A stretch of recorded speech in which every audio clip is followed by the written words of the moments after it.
So, you're looking to change the air filter on your Honda Reflex. This is specifically a 2005, but the same should apply to the rest. Let's get into it. First, we're going to need a flathead or a Phillips head, preferably a Phillips head. Locate the 6 screws that you have on your air filter box. Once you find those, we're going to go ahead and unscrew the first one, then the second, and then the third, and then the fourth. This one's a little tricky. Use a flashlight. Once you locate it, just screw it out. Don't worry about taking it out. We'll take it out with the air box. And then our 5th screw. Last but not least, the 6th screw hidden back there. Taking out the air box is a little tricky, so you may want to shimmy it a little bit.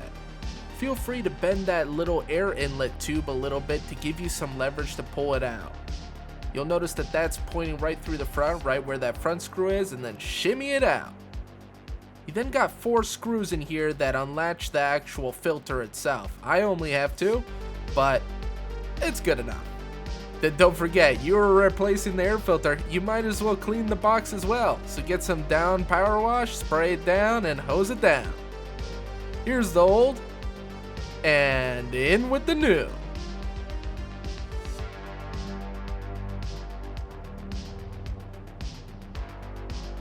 Make sure that your air filter is properly seated. There's some grooves in the box itself, and then line up the screws as well. It's important to make sure it's a nice fit.